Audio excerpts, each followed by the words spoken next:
Last Resort, written by L.J. Greatrex, narrated by John Delino Ziegler, Jr. Preface. It was obvious from the envelope that this was not good news. Who could possibly be writing from Washington, D.C. to our original hacker, Bill Pascal? The multitude of correspondence on a silver tray was unable to disguise the unmistakable monogram of the President of the United States. The embossed wreath and shield design a dead giveaway, drawing Bill's eye the moment he collected his morning's post. Without opening the mysterious large white envelope, he dialed Paul Max.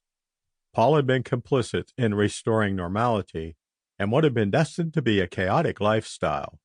Following Bill's, or should I say William Forrester's, his real name, attempt to defraud Gerard and Fortuna by siphoning their clients' overnight investments, with the result being catastrophic.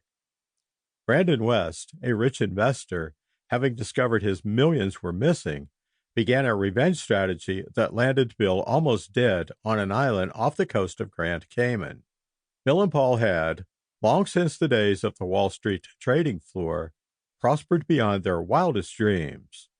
Having succeeded in averting the death sentence waged against Bill by his adversary Brandon West, the two had successfully hacked their way to a lifestyle they could only have dreamed of.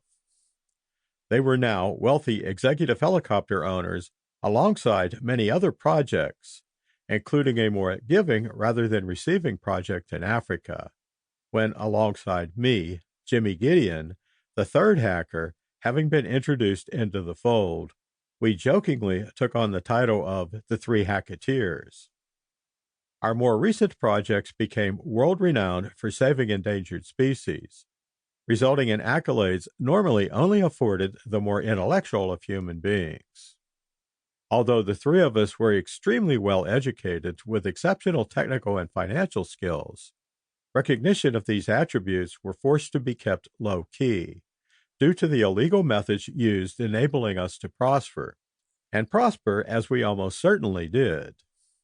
Money, so people say, can't buy you love, and in the case of our trio, money hadn't been necessary to succeed in this area, as we had all been blessed with wives and children that most people, rich or poor, could only aspire to.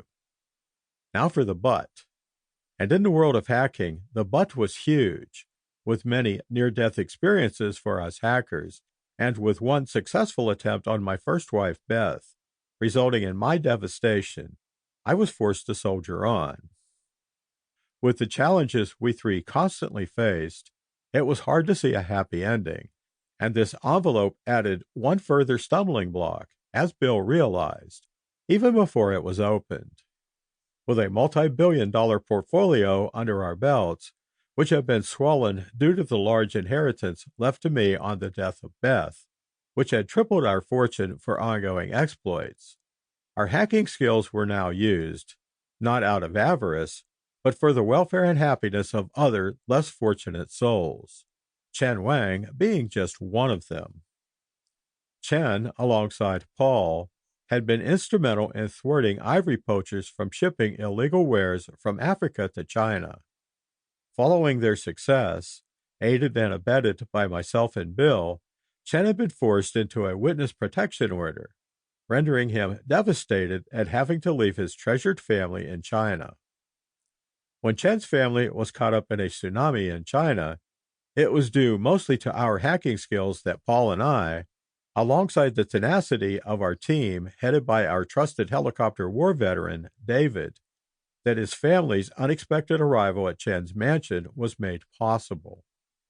Left with no idea how they escaped the tidal wave or where they had been subsequently hiding, we were forced to leave the celebration of Chen's reinstatement as heir to his father's fortune without discovering the truth. Chapter 1. Paul, hi. I have an envelope in front of me with a Washington, D.C. presidential emblem on the front. I think someone has finally caught up with me, and I'm terrified to open it, Bill said. Do you think it's a bomb? No, stupid. I think it is my Achilles heel. I have been caught after all of these years, having my Sample complete. Ready to continue?